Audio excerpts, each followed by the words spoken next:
Hello, this is a discourse on the book, Christ in You, and we are beginning part 2 today. And this will be the first lesson of part 2, Let Your Light So Shine. My name is Angel Christ Child, and I am joined today by my friend. Welcome, friend, and welcome, listeners. Welcome. Continuing now to a whole nother part 2. Yes. Find Well, and Still. welcome to part 2. So first lesson here, aptly named Let Your Light Shine. We have a glorious message for your plane, and our words are winged. They come with power and influence to all in need. You must have singleness of heart and the consecrated life to be the pure channel which God desires. Around the word singleness is a Bible verse, Matthew 5:8. Mhm. Blessed are the pure in heart, for they will see God. Is it not worthwhile to voice the highest and to bear the light? I think it is. I just want to remark a little bit about that Matthew verse that you just spoke about from the Bible. The one thing I wanted to say was that through near-death experience, which you know I've studied quite a lot, people come to God and they have a life review, and then they have an opportunity usually to go back, and a lot of people have the opportunity to change their lives when they go back. They feel much differently. But the thing I really wanted to say was that God does not judge them for the life that they've led before they had their opportunity to visit the light and the world after this world. They're not judged. There's no anger. So, I don't think any of us are pure of heart, to be quite honest. None of us are. And although we strive for that, this is a fallen world, and it's pretty hard to feel that you're pure of heart. But what we can do is strive for it. And I also want to share with respect to that line, is it not worthwhile to voice the highest and to bear the light? A Course in Miracles has a wonderful lesson that I thought might be useful to share, and I'll read it to you now. How can you wake children in a more kindly way than by a gentle voice that will not frighten them, but will merely remind them that the night is over and the light is come? You do not inform them that the nightmares that frighten them so badly are not real, because children believe in magic. You merely reassure them that they are safe now. Then you train them to recognize the difference between sleeping and waking, so they will understand they need not be afraid of dreams. And so when the bad dreams come, they themselves call on the light to dispel them. And that's from a text verse called The Lessons of the Holy Spirit. So I felt that was important to point out, because we are like children having a nightmare. And if we could bear the light and listen to the voice for the higher good, that we could help some of our other fellow travelers on this illusion of a journey wake up and do it gently in a way that they can deal with when they awaken, rather than being scared.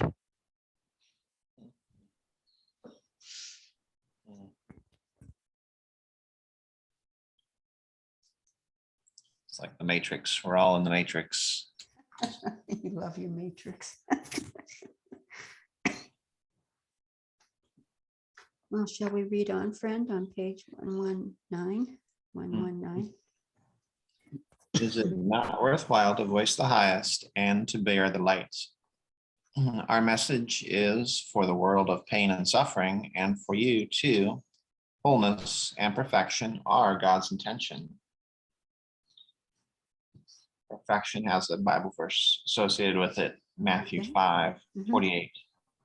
Be perfect, therefore, as your heavenly Father is perfect. Mhm. Our message will teach you how to attain. Every spiritual value must be desired, must be lived.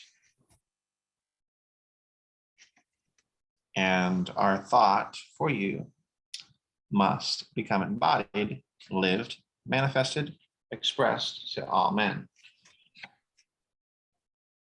Two conditions, the two conditions we ask that we may teach you are that you become willing and obedient.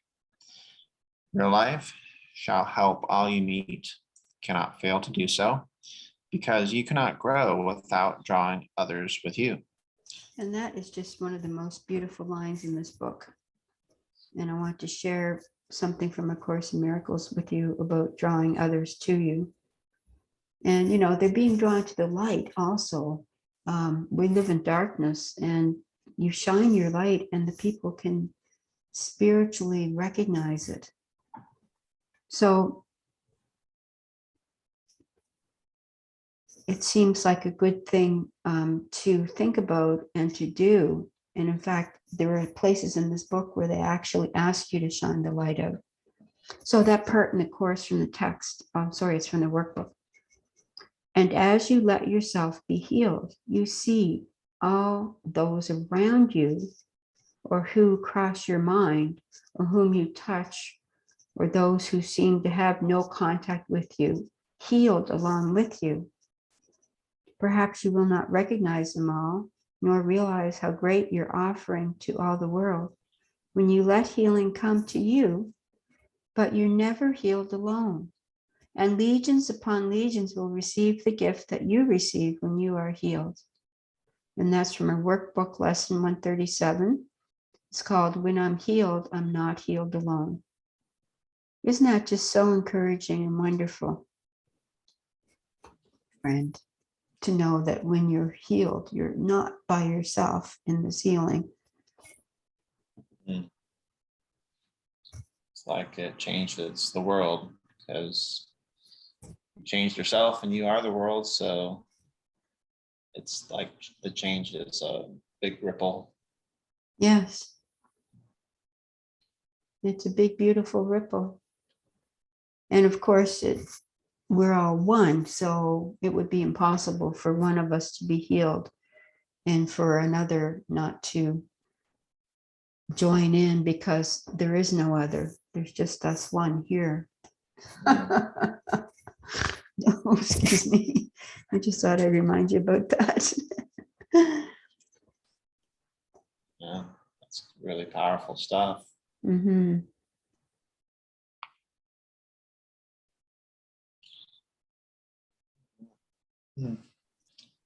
Says this is God's perfect plan for the redemption of the whole. The seed dies in order to live and becomes hidden that it may manifest from within. Out of darkness, light, out of weakness, strength. Yeah. There's a Bible verse around the word the seed dies, around the word dies, is 1 parentheses 15:36. How foolish, what you sow does not come to life unless it dies.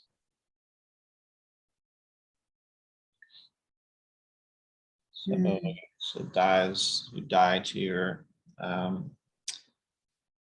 ego's desires, and within that is like the seed that germinates of opening up, like to the seed analogy. The seed is planted, and then now it's opening up through the ground. It seems very dark, but then it busts open through the ground and out into the light. Right. Towards the sun, and grows. and becomes a strong tree or plant or whatever. So then we've died to our old selves and then found a new life of light and strength and freedom from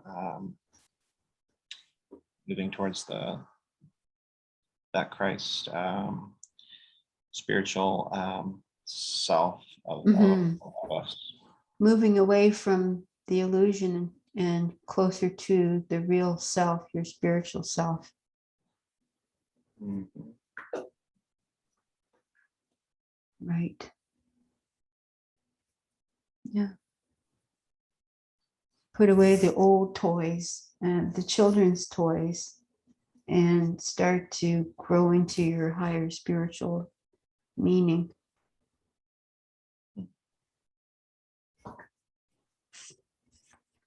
Yeah.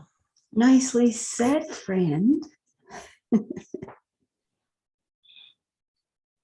So many analogies in this book. Little analogies.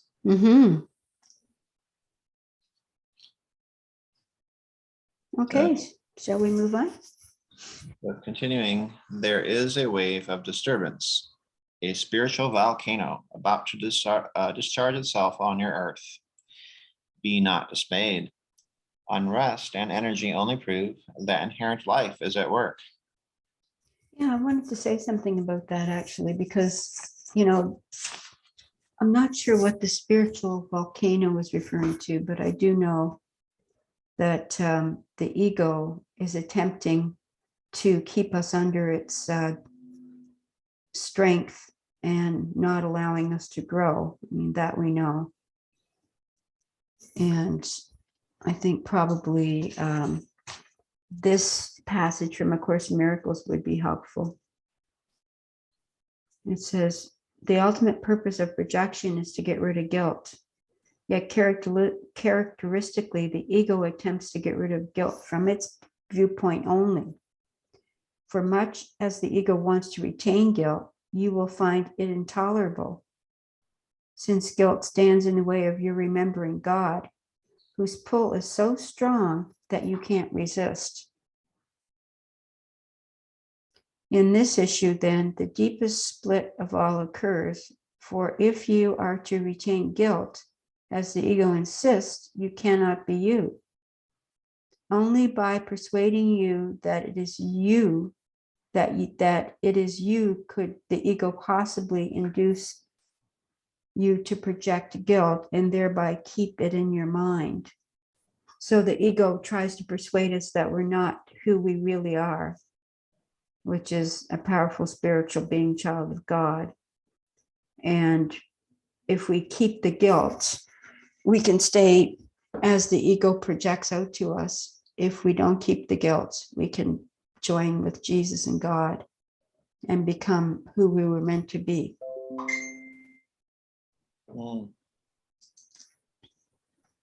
Yeah. Powerful, because some people get into feeling guilty about things with the religion construct that we have on earth, and that's not what's intended by Christ. To reach up to Christ, we need to let go of guilt and shame and all those things that detract or bring us down. Right. Right. Okay. Shall we keep going? Be not dismayed. Unrest and energy only prove that inherent life is at work. God's wheels must not clog. By all the wars and signs of times, know that the day of the Lord is at hand. Your own Lord and Christ, the indwelling and potent Christ of God. There's something I want to share with you about that as well. It's a rich little lesson, isn't it? So the day of the Lord is at hand. Search sincerely for what you have done and left undone accordingly, and then change your mind to think with God's. This may seem hard to do, but it's much easier than trying to think against it. Your mind is one with God's, and that's from the text under a section called This Need Not Be. I think once we change our mind and we start to make different choices every day, that it becomes easier, but it can be quite difficult in the beginning to change your mind and think with God.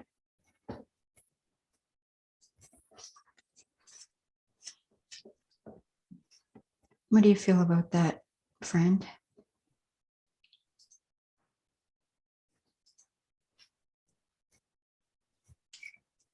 Yeah, I feel like people have suppressed a lot of things within, and suppression of these feelings of whatever they may be that are unproductive, like guilt or shame or whatever, and all the stuff we've kind of not dealt with that can bubble up like what he's calling a volcano. Yeah. Fiery volcano is gonna come up to be seen. Come up that volcanic stuff is when it goes off, it's now seen. So we're gonna need to take a look at that, and it's probably be better if we could, more productive if we could just look at that and deal with that in our own time and place, comfortably. But if people are suppressing that from their mind, and they're just following their ego life and their ego mind, but yet it's got to bubble up, it's got to be dealt with. So I think that's where you get into kind of like a lot of stuff coming up at once, Yeah. that kind of fiery that we need to deal with. So I think that's what we're seeing in the world right now. Mm-hmm. And there could be some friction between the forces of the ego and our higher selves too, generally speaking, since there's only one of us here.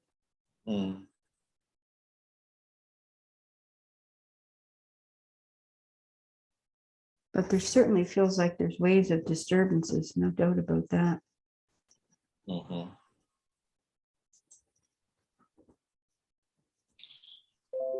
There is one Bible verse here around the word know.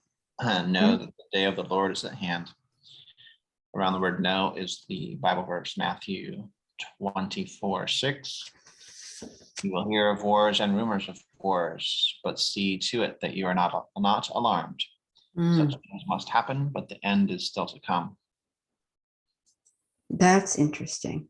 The end is still to come. I would like to find out more about that. But they do talk about that in the Bible, and they talk about Revelations, I believe, and in other areas of the Bible, when the end is a lot different in A Course in Miracles. The end is we laugh and we have a happy sigh of laughter because we finally realize it's not real, and that's it. It's ended. I know.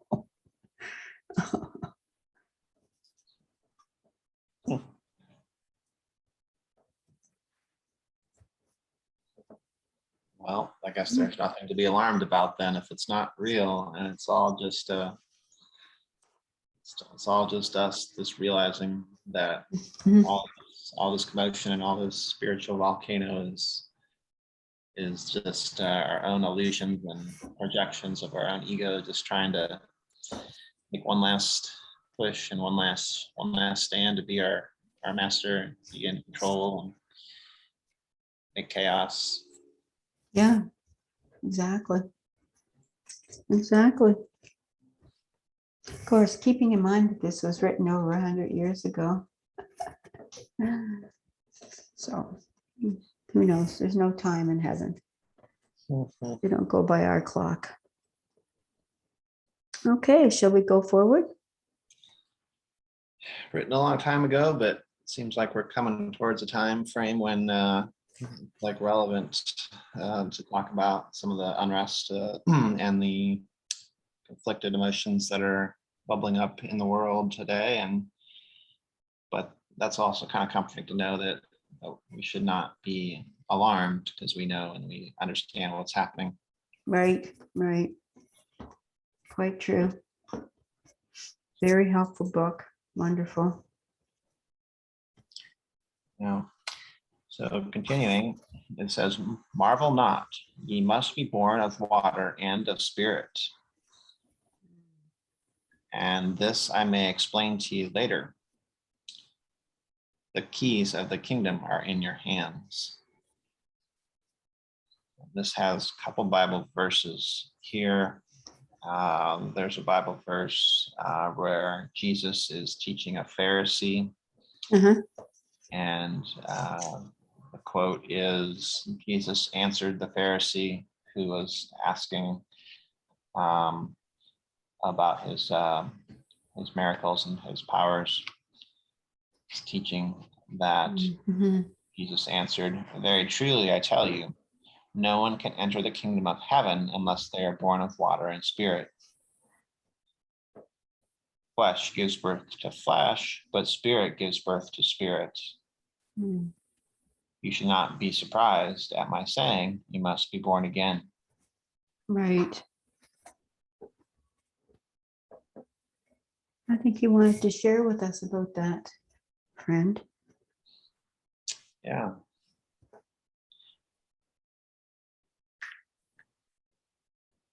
Yeah, he's saying that we're born of spirits, and that when we realize that, Oops. we are born kind of like a second time, but into our real true selves. That's right. And that's so important. So important to be born to our true selves, otherwise the illusion is going to keep grinding on.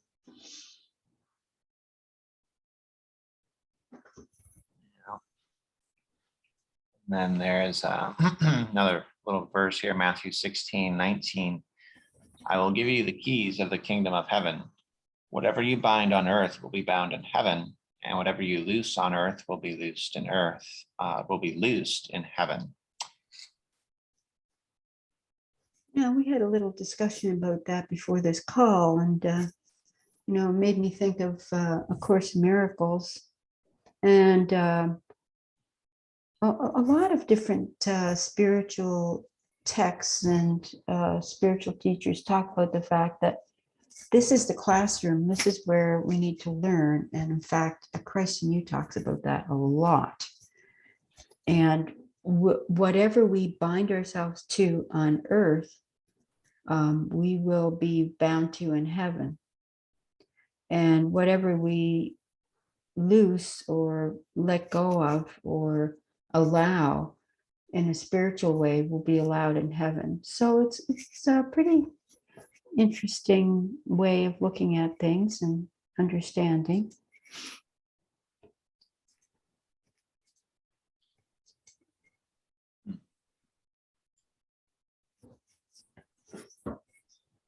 We need to learn while we're here. I feel like that's got a lot of substance behind it. Powerful verse there. So it's like we have these keys that so if we are to use there's a famous philosopher who uses the analogy of prisoners in a cave or whatever. Yeah, Plato's allegory, right? But if we have the keys, we can unlock ourselves from that prison of the mind. And we have the keys, so we have the power. It's like saying, oh, I will give you the keys, but you have the keys. Yeah, already have the keys. Telling you, you have the keys. But the ego doesn't want us to know we have the keys. The ego wants to keep us enslaved for whatever reason. Fear, most likely.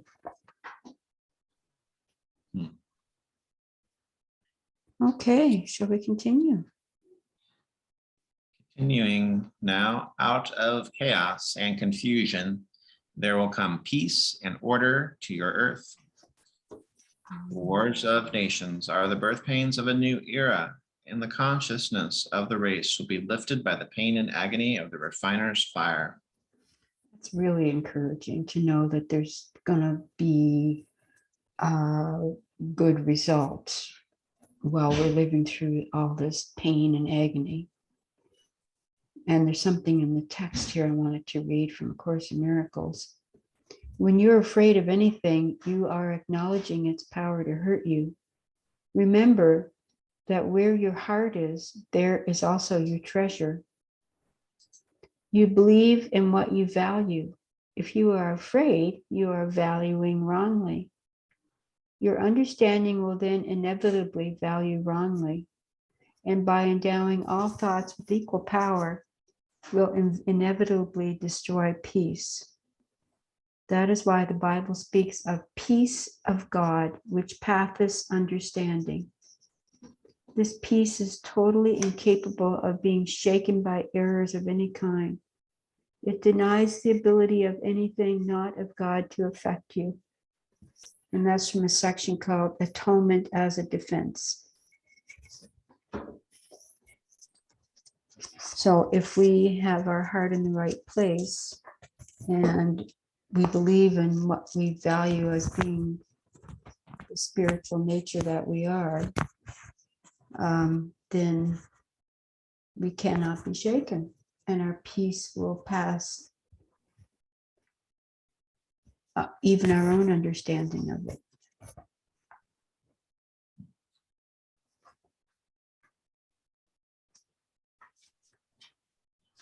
So I've been hearing a lot of that, and I actually heard about it in church this morning as well. Or if we can understand who we are and stay in connection with Christ, that we will be able to stay in peace despite all the chaos and confusion out there.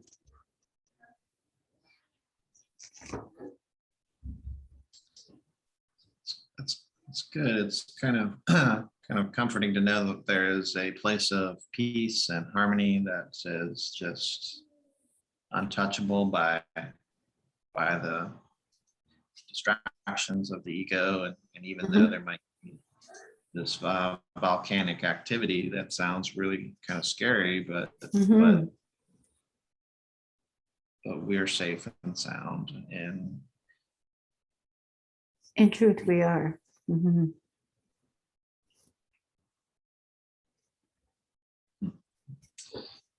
Okay. all right, so towards the end here, it says, in the hearts of those who have attained the Christ consciousness, there will be rest and glorious hope. For they shall see the new dawn arising, when Christ, who is our light, will reign. His kingdom cometh forever and ever. And just in connection with, in the hearts of those who retain Christ consciousness, there will be rest and glorious hope. There's something lovely here I want to share with you from A Course in Miracles.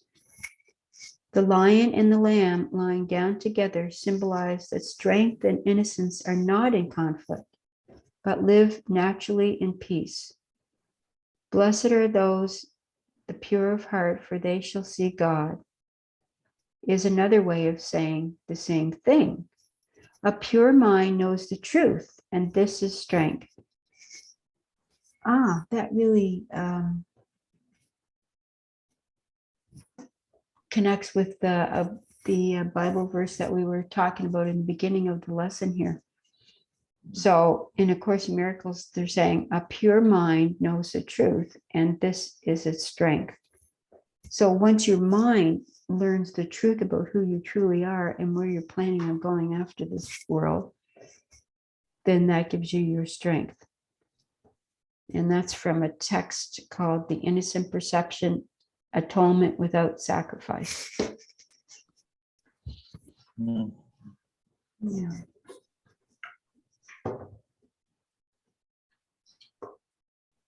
Rest in hope despite the chaos and confusion. Pretty good. Wow. Yeah. Any final words, friend?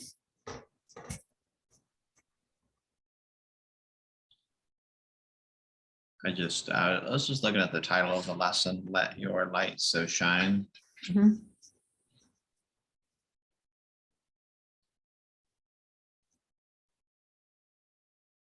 Yes. I was just thinking about how the analogy of the seed growing towards the light and out of, where it says in the lesson here, out of darkness, light, Mhm. Mhm. out of weakness, strength. Right. And the pure of heart will see God, and that is their ultimate strength. So the meek or the sheep or what have you is actually a brother to the lion, because they're not opposites. They're one. They're Mhm. not different. Really, they should be one. If they're playing out a drama of the lion tries to hunt the sheep. Yeah. The wolf Mhm. tries to hunt the sheep. Well, It's quite dramatic. it's dramatic, but it's not Mhm. real, right? No, The no. light is what's real. So it's not like we're shining a light from the sun or from God onto ourselves, really. Yeah. Well, that's a vision that we see in different places, the lion and lamb laying down together. But, of course, miracles would suggest that that's because this is a place of kill or be kill. So we have to eat something. And the things that we eat, we kill, whether they're plants or animals, is not really important, although some people think it is. And so if a lion and a lamb can lay down together, then they're outside the illusion of that need to kill, to eat. Mm. That animal instinct. Mm-hmm. Well, we all have those instincts. We all have to eat. Mm. So it's outside the illusion of this world. And it brings more peace, because there's less fear. And so we come to the end of the lesson. Thank you for joining me today, friend. Powerful little lesson there. Thank you. It was short, but very powerful. Packs a punch, doesn't it?